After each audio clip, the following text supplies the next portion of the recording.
Hi friends, good morning. இன்னைக்கு காலையிலேருந்தே vlog எடுத்துகிட்ருக்கேங்க. நான் இப்போ என்ன பண்ணிகிட்ருக்கேன்னு தெரியுமா? இங்கே பாருங்கள். வாஸ் ஸ்டார்ட் பண்ணிட்டேங்க. ஆக்சுவலாக அது பேக்ரவுண்ட் நான் ஒர்க் பண்ணிகிட்ருக்கேன், அது பேக்ரவுண்டில் ஓடிட்டுருக்கு.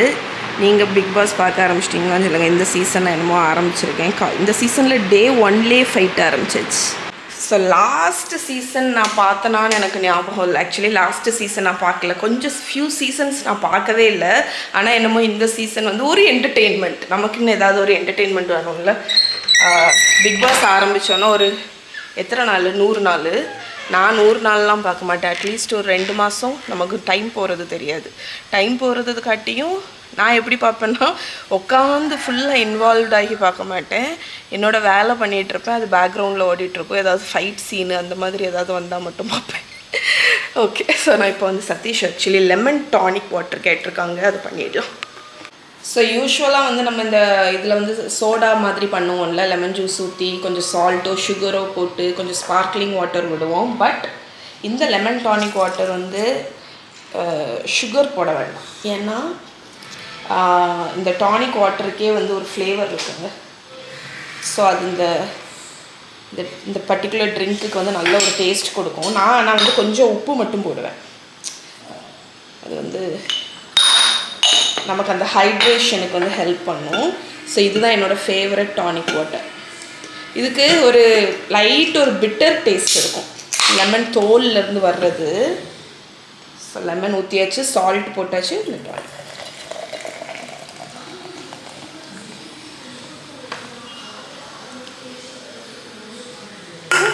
அவ்வளோதான். இதுதான் எங்களோட ஆல் டைம் ஃபேவரட் ட்ரிங்க். லஞ்சுக்கு இது ரசம் கொதிச்சிட்ருக்குங்க.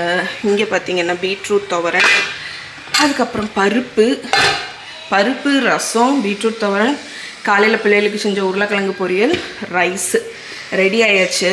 ஸோ ரசம் மட்டும் உங்களுக்கு தெரியும்ல, கொதிக்க விடக்கூடாது நீங்கள். அதனால் அது அப்படி நுரைச்சிட்டு வரும்போது பூண்டு, நல்ல மிளகு, ஜீரகம் இவ்வளோத்தையும் நுணுக்கி வச்சுருக்கேன். அதுவும் போட்டு கொத்தமல்லி கீரையும் போட்டுட்டு ஒரு கலந்துட்டு அடுப்பை உடனே அணைச்சி மூடி வச்சுருங்க. அப்படின்னா அந்த மனம் ட்ராப் ஆகிடும். ஓகே ஃப்ரெண்ட்ஸ், ஸோ இப்படி இருந்தால் சரி வராதுன்னு சொல்லிட்டு தீபாவளிக்கு நம்ம ரெசிபி ஷேர் பண்ண ஆரம்பிச்சிடலாம். ஏன்னா அந்த ஹேங் வரணும். பார்த்தீங்களா, ஃபோனே வந்துடுச்சு. நம்மளோட ஃபர்ஸ்ட் ரெசிபி என்னன்னு பார்த்தீங்கன்னா ஒரு ஹல்வா தான். ரொம்ப ரொம்ப ரொம்ப ரொம்ப சிம்பிளான ஒரு ஹல்வாங்க. கஸ்டர்ட் பவுடர் வச்சு பண்ணக்கூடிய ஒரு ஹல்வா. 1/2 கப் கஸ்டர்ட் பவுடர் எடுத்து வச்சுருக்கேன், வெனிலா ஃப்ளேவர்டு. 1.5 கப்பு சுகர், அப்புறம் 2 கப்பு தண்ணி. ஓகே, கேஷ்யூநட் குட்டி குட்டியாக கட் பண்ணி வச்சுருக்கேன். நெய் பார்த்திங்கன்னா இதுக்கு ரொம்பலாம் தேவையில்லை, ஒரு 3 டேபிள் ஸ்பூன் அளவுக்கு நெய் எடுத்து வச்சுருக்கேன். ஏலக்காய் பொடி நீங்கள் போடலாம், என்கிட்ட இந்த எக்ஸ்ட்ராக்ட் இருக்குது, அதனால் அதை நான் ஆட் பண்ண போகிறேன். இவ்வளோ தான் இன்க்ரீடியன்ட்ஸ். ஆனால் சூப்பராக இருக்கும், ஜெல்லி மாதிரி இருக்கும் இது. இந்த கஸ்டர்ட் பவுடர் ரொம்ப ஈஸிங்க. ஃபஸ்ட்டு அடுப்பு பற்ற வைக்க முன்னாடி ஒரு நான்ஸ்டிக் பேன் எடுத்துக்கோங்க. அதில் நம்ம எல்லா இன்க்ரீடியண்ட்டையும் ஆட் பண்ணி மிக்ஸ் பண்ணிவிட்டு அதுக்கப்புறம் தான் அடுப்பை பற்ற வைக்க போகிறோம். So first custard powder add பண்ணிக்கலாம்.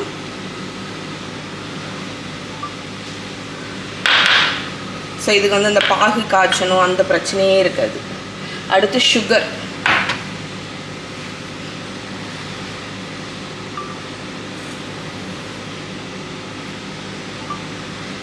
அடுத்து நம்ம மெஷர் பண்ணி வச்சுருக்கிற தண்ணி,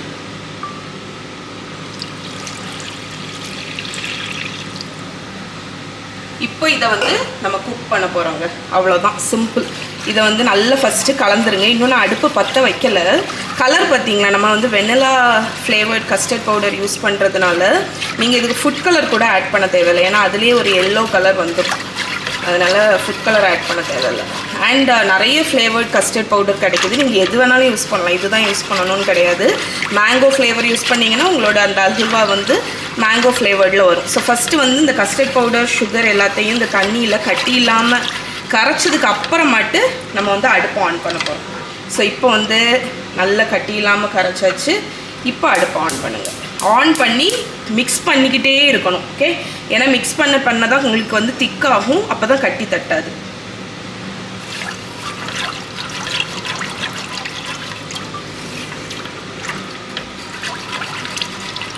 ஸோ இது ஒரு 5 மினிட்ஸில் திக்காக ஆரம்பிச்சிடும். திக்காக ஆரம்பிக்கும் போது காணிக்கிறேன் உங்களுக்கு. ஸோ ஸோ லாஸ்ட் டைமே வந்து நிறைய பேர் வந்து அக்கா நீங்கள் தீபாவளிக்கு ஒரு ரெசிபியுமே ஷேர் பண்ணல அப்படின்னு ஃபீல் பண்ணிங்க. பிகாஸ் ஏர்லியர் ஸ்டேஜஸில் நிறைய பண்ணுவேங்க. இப்போ ப்ளாகில் ஒர்க்கு கூடினதுனால என்னால் வீடியோ எடுக்க முடியல. பட் இந்த வாட்டி அதனால தான் நான் வந்து சரி இந்த வாட்டியும் ஆக்சுவலி எனக்கு வந்து டைமே இல்லை. பட் ஸ்டில் நான் வந்து நீங்கள் எல்லாருமே கேட்டதுனால சில ரெசிபீஸ் நான் வந்து இந்த வரக்கூடிய வ்ளாக்ஸில் உங்களுக்கு ஷேர் பண்ணுறேன். ஈஸியான ரெசிபீஸ் தான். ஸோ இந்த ரெசிபி பார்த்திங்கன்னா நீங்கள் டைம் இல்லை அப்படின்னு ஃபீல் பண்ணுறீங்க, சில பேர் ஒர்க்குக்கு போவீங்க, டைம் இருக்காது, அப்படி நீங்கள் ஃபீல் பண்ணுறீங்கன்னா அதுக்கெல்லாம் இது ஏற்ற இந்த ஹல்வா. ரொம்ப சிம்பிளான ஒரு ரெசிபி. ஒரு 15 மினிட்ஸ் ஆகும், மேக்ஸிமம் ஒரு 15-20 மினிட்ஸ் ஆகும், அவ்வளோதான். குழந்தைங்களுக்கு மெயினாக ரொம்ப பிடிக்கும். நீங்கள் மிக்ஸ் பண்ணிகிட்டே இருக்கும்போதே அது திக்காக ஆரம்பிக்கிறது உங்களுக்கு தெரியுங்க. ஏன்னா வந்து அது கண்ணாடி மாதிரி ஆகி நல்லா திக்காக ஆரம்பிக்கும். ஸோ இந்த டைமில் நீங்கள் கலந்துக்கிட்டே இருக்கணும். நீங்கள் பாருங்கள் நல்லா திக்காக ஆரம்பிச்சிடுச்சு. அந்த ஹீட்டு வந்து ஏறும்போது டக்குன்னு திக்காகிடும், ரொம்ப டைமெல்லாம் ஆகாது. ஸோ இப்போ வந்து இதை ஒரு 5 மினிட்ஸ் நான் வந்து அடுப்பை வந்து மீடியம் பண்ணிக்கோங்க. இவ்வளோ நேரம் ஹையில் இருந்துச்சு. ஸோ மீடியம் பண்ணிவிட்டு இதை நம்ம கிண்டிக்கிட்டே இருக்க போகிறோம்.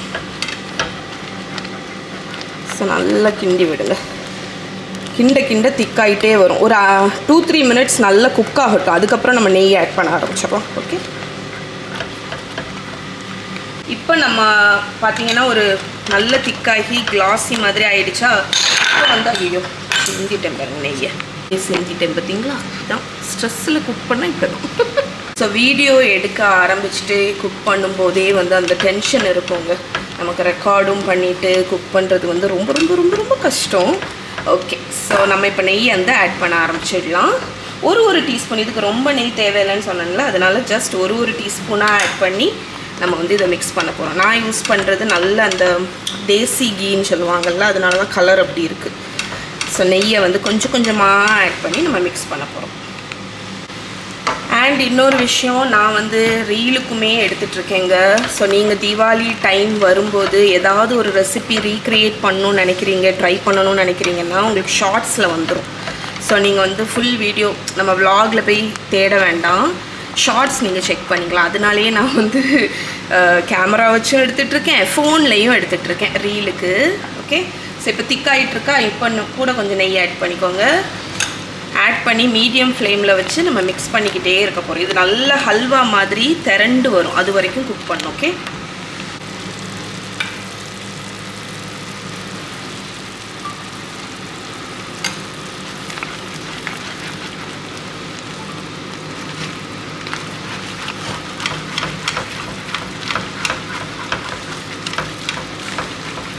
ஸோ ஒரு பாயிண்டில் என்ன ஆகும்னா, எந்த இது வந்து கன்சிஸ்டன்சின்னு பார்த்தீங்கன்னா, இப்போ வந்து உங்களுக்கு இதில் க்ளோஸாக பாருங்கள், இது வந்து லைட்டாக ஒரு மாதிரி கிளுகிளுன்னு இருக்கா, இது வந்து திரண்டு வரும், நல்லா கொஞ்சம் திக்காட்டு திரண்டு வரும், அதுதான் பதம். ஸோ அந்த பதம் வரைக்கும் நீங்கள் எடுக்கணும். இந்த மாதிரி கன்சிஸ்டன்சியில் நீங்கள் செட் பண்ணிட்டீங்கன்னா செட் ஆகும்.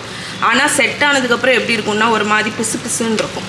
அதனால் நீங்கள் வந்து நல்லா கொஞ்சம் திக்காகி திரண்டு சுருண்டு லைட்டாக வரும். அந்த பதம் வரைக்கும் குக் பண்ணால் தான் உங்களுக்கு நல்ல இந்த கடையிலெல்லாம் கிடைக்கிற அந்த அந்த அல்வா பேர் வந்து கராச்சி அல்வா சொல்லுவாங்கள்ல, அந்த மாதிரி பதத்தில் இருக்கும். ஸோ இந்த டைமில் நான் விஸ்க் எடுத்துகிற போகிறேன். விஸ்க் எடுத்துகிட்டு ஒரு ஸ்பேச்சுலா வச்சு குக் பண்ண போகிறேன். ஏன்னா நல்லா திக்காயிடுச்சா, இனி நம்ம வந்து பதம் தான் செக் பண்ணோம். அதனால் ஒரு ஸ்பேச்சுலா வச்சு குக் பண்ணிங்கன்னா உங்களுக்கு வந்து கரெக்டாக இருக்கும். ஸோ எனக்கு தெரிஞ்சு இன்னொரு 5 நிமிஷம் தான் ஆகும். ஓகே, ஸோ இந்த பர்டிகுலர் ஹல்வா வந்து ஏன் ஈஸின்னு பார்த்தீங்கன்னா, இதுக்கு நீங்கள் கம்பி பதம் எடுக்க வேண்டாம், பதம் செக் பண்ண வேண்டாம். அந்த ஸ்டார்டிங் குக்கிங் ஸ்டேஜஸில் ஸ்டார்டிங் இருக்கிறவங்க கூட ஈஸியாக அதை பண்ணிகிட்டே பண்ணலாம். ஏன்னா வந்து கிண்டிக்கிட்டே இருக்கிறது தானே. ஸோ இது ஆல்மோஸ்ட் வந்துடுச்சு, இன்னும் ஒரு 2 மினிட்ஸ். ஸோ இப்போ நீங்கள் பாருங்கள், இது வந்து ஓரளவுக்கு திக்காக ஆரம்பிச்சிடுச்சு பார்த்தீங்களா. இன்னும் ஒரு 2 மினிட்ஸ் இப்படி கொஞ்சம் சுருண்டு வரணும். ஓகே, சுருண்டு வந்துச்சுன்னா நம்ம halwa ready. Okay friends, so நம்மளோட பதம் வந்தாச்சு. இங்கே பாருங்கள், உங்களுக்கு தெரியுதா நம்மளோட நெய்யெல்லாம் வந்து சைடில் எப்படி வரும், அதுக்கப்புறம் நல்ல கண்ணாடி மாதிரி ஜெல்லி மாதிரி இருக்கும். ஸோ இது தாங்க பதம். இந்த டைமில் நம்ம வந்து ஃப்ளேவரிங்ஸ் வந்து ஆட் பண்ணிடலாம். ஸோ ஏலக்காய் பொடி ஆட் பண்ணலாம், பட் இந்த மாதிரி ஏலக்காய் எக்ஸ்ட்ராக்ட் வந்து கிடைக்குது. ஸோ அந்த இது வந்து உங்களுக்கு இந்த ஹல்வாவில் வந்து ஈவனாக ஸ்ப்ரெட் ஆகும் பார்த்தீங்களா, அதனால் நீங்கள் அதை ஆட் பண்ணிக்கலாம். அதுக்கப்புறம் நட்ஸு வறுக்கலாம் தேவையில்லை, ஏன்னா வந்து கட் பண்ணி வச்சுருக்கோமா, அது நல்லா கலந்து விட்டுறோம். அப்போ ஒவ்வொரு பீஸ்லேயும் அந்த நட்ஸ் வந்து போய் உட்காந்துக்கும். நீங்கள் வந்து கட் பண்ணும்போது உங்களுக்கு வந்து நட்ஸ் வந்து வாயில் நம்ம கடிக்கும்போது வருமா, அது நல்லாயிருக்கும். ஸோ உங்களுக்கு தெரியுதா ஹல்வாவோட பதம்? ஸோ இதுதான். இப்போ நம்ம வந்து நெய் தடவின தட்டில் வந்து இதை கொட்டிடலாம். ரெடி. நான் வந்து எனக்கு கொஞ்சம் திக்காக வேணுங்கிறதுனால நான் இந்த சின்ன ட்ரேயில் கொட்டுறேங்க. நீங்கள் வந்து பெரிய ட்ரேயில் கூட நீங்கள் கொட்டிக்கலாம். அப்போ உங்களுக்கு கொஞ்சம் தின்னாட்டு கிடைக்கும். ஸோ திக்னஸ் வந்து கொஞ்சம் தின்னாக இருக்கும். இதில் நெய் நல்ல தாராளமாக தடவிருக்கேன்.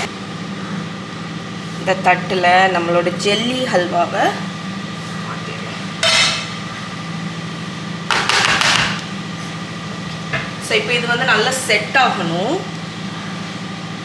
ஒரு 2 hours அப்படி செட் ஆக விட்டுருங்க. உங்களுக்கு ஃபாஸ்ட்டாக செட் ஆகணும்னு நினைக்கிறீங்கன்னா நீங்கள் ஃப்ரிட்ஜில் கூட வச்சுக்கலாம். கட் பண்ணும்போது காணிக்கிறேன். ஓகே ஃப்ரெண்ட்ஸ், ஸோ நம்மளோட ஜெல்லின்னு சொல்கிறேன் பாருங்க, கஸ்டர்ட் பவுடர் ஹல்வா செட் ஆகிடுச்சு, கூல் ஆகிடுச்சு. இப்போ இதை வந்து அன்மோல்ட் பண்ணிக்கலாம்.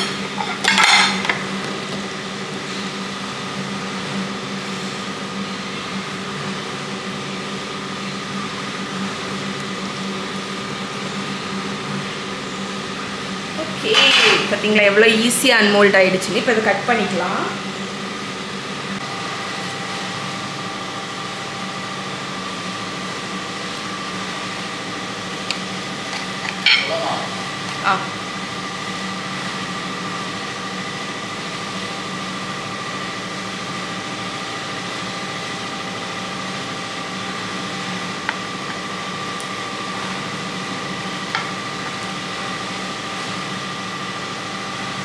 ஓகே ஃப்ரெண்ட்ஸ், இங்கே பாருங்கள் நம்மளோட ஜிக்லி கஸ்டர்ட் பவுடர் ஜெல்லி சூப்பராக ரெடி ஆகிடுச்சு. இது நான் பெரிய பெரிய பீசஸாக போட்டிருக்கேன். பட் நீங்கள் சின்ன சின்ன பீசஸாக போட்டிங்கன்னா இன்னும் க்யூட்டாக அழகாக இருக்கும். ஓகே, ஸோ இதை ட்ரை பண்ணி பாருங்கள்.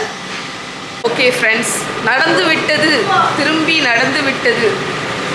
ஆனால் நான் இப்போதைக்கு அதை கண்டுக்க போகிறதில்ல. பிகாஸ் நான் இப்போ என்ன பண்ண போகிறேன்னா ஒர்க் அவுட். அண்ட் நீ என்ன பண்ணிகிட்ருக்க? ட்ரெட்மில்லில் நடக்க போகிறேன். ஏன்னா இதை நான் பார்த்தேன்னா நடக்க மாட்டேன். நீங்கள் என்ன சாப்பிட்டுட்ருக்கீங்க? முறுக்கு. அந்த பாட்டி கொண்டு வந்த முறுக்கு குட்டீஸ்க்கு ஃபேவரட். சரி, இப்போ நான் வந்து என்னோடய ஃபேவரட் ஷோ ஏதாவது ஒன்று போட்டு விட்டுட்டு ட்ரெட்மில்லில் நடக்க போகிறேன்.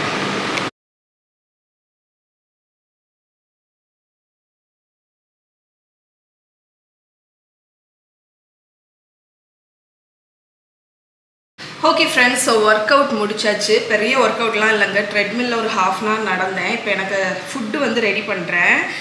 இன்றைக்கி வந்து ப்ரோட்டீனுக்கு வந்து நான் அந்த டோஃபு வாங்கி வச்சது தான் யூஸ் பண்ணுறேன். ஆக்சுவலி இந்த ஒரு பிளாக் டோஃபு வந்து இது 200 கிராம் 31 கிராம் ப்ரோட்டீன்.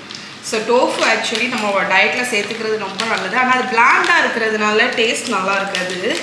ஸோ நான் என்ன பண்ணுவேன்னா, மாங்சி இருக்காங்கல்ல, அவங்க வந்து அன்றைக்கி ஒரு ரெசிபி ஷேர் பண்ணியிருந்தாங்க. Pan fried tofu with seasoning sauce. அதுதான் இன்றைக்கி எடுத்து ட்ரை பண்ண போகிறேன். ஸோ ஃபஸ்ட்டு டோஃபுவை அது ஒரு கவரில் வந்து அந்த பிரைனோடி வரும், அதனால் அதை வாஷ் பண்ணிக்கலாம். நல்லா வாஷ் பண்ணி இந்த மாதிரி ஸ்லைசஸ் ஆட்டு இந்த மாதிரி கட் பண்ணி பேனில் கொஞ்சம் ஆயில் ஊற்றி இதை வந்து ஃப்ரை பண்ணி எடுக்க போகிறேன். இதுக்கு வந்து எந்த மசாலா எதுவும் தட வேண்டாம், ஏன்னா இதுக்கு வந்து ஒரு சீசனிங் சாஸ் வந்து ரெடி பண்ண போகிறோம். ஸோ ஃப்ரை பண்ணிடுறேன். இந்த சைடு வந்து ஒரு பேன் வச்சுருக்கேன், அதில் கொஞ்சம் ஆயில் ஊற்றுறாங்க.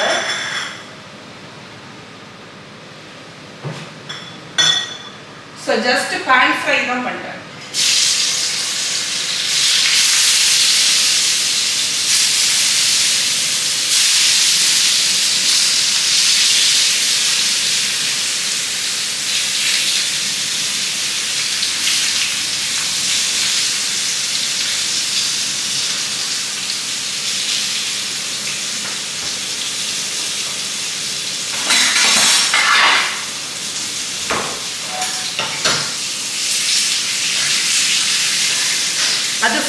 இருக்கும்போது இந்த டோஃபுவோட சாஸ் வந்து என்னென்னு பார்த்தீங்கன்னா 1 டேபிள் ஸ்பூன் சோய் சாஸு, அதுக்கப்புறம் வெங்காயம் ஒரு பாதி வெங்காயம், கொஞ்சம் பூண்டு ஒரு 6 பல் பூண்டு கட் பண்ணியிருக்கேன். 6 பல்னா குட்டி பல்.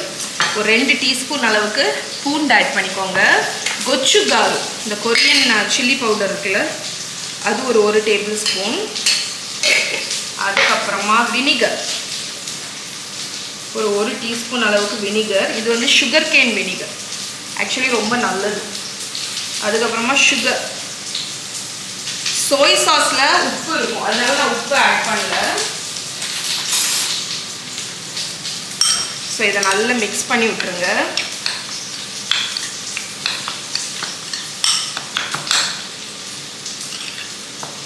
அதுக்கப்புறமா செசமி ஆயில் இருக்குல்ல, அது.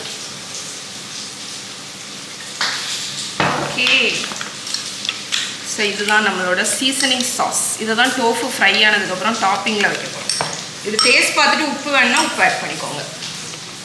ஸோ நான் வந்து ஸ்டெயின்லெஸ் ஸ்டீல் பேனில் போடும்போது இது நான்ஸ்டிக்காக ஆட் ஆகுமான்னு பார்த்துங்க. நல்லா ஹீட் பண்ணிவிட்டு நீங்கள் ஸ்டெயின்லெஸ் ஸ்டீலில் ஆயில் ஊற்றி பண்ணும்போது உங்களுக்கு நான்ஸ்டிக் பேனே தேவையில்லை. நல்லா கிறிஸ்பி ஆகிற வரைக்கும் நான் டோஃபு ஃப்ரை பண்ணிக்கிறேன். அண்ட் இந்த சாஸை நான் டேஸ்ட் பண்ணேங்க, வேறு லெவலில் இருக்குது, சூப்பராக இருக்குது. இந்த செசமி ஆயில் ரொம்ப இம்பார்ட்டன்ட். இது வந்து நான் அமேசானில் தான் வாங்கினேன், நீங்கள் வாங்கி வச்சுக்கோங்க. இதுக்கு ஒரு நட்டி ஃப்ளேவர் இருக்குது, அது இந்த சாஸை வேறு லெவலுக்கு கொண்டு போயிடுச்சு. ஸோ நம்மளோட ஃப்ரைடு டோஃபு ஒரு லேயர் வச்சுட்டு அதுக்கு மேலே இந்த சீசனிங் சாஸை,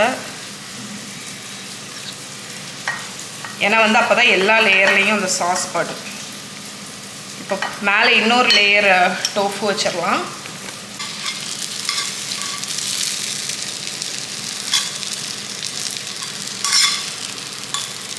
நல்லா கிறிஸ்பியாக ஃப்ரை பண்ணிக்கோங்க டோஃபுவை.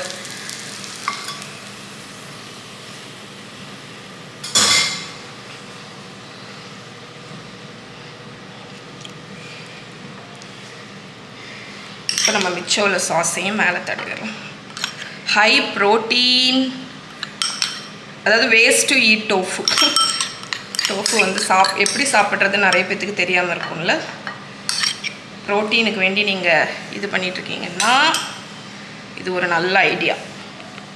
அண்ட் மேலே கொஞ்சம் எள்ளு. ஸோ ஸ்ப்ரிங் ஆனியன் இருந்துச்சுன்னா அது கூட ஃப்ரெண்ட்ஸ், இதுதான் என்னோடய மீல். இன்றைக்கி 3 ப்ரோட்டீன், எக்கு, அதுக்கப்புறம் சிக்கனை வந்து பேன் சும்மா ரோஸ்ட் மாதிரி சும்மா வதக்கி எடுத்திருக்கேன், கிம்ச்சி, நம்மளோட டோஃபு அண்ட் மல்டிக்ரெயின் ரைஸ். இதுதான் இன்றைக்கி என்னோடய மீல்.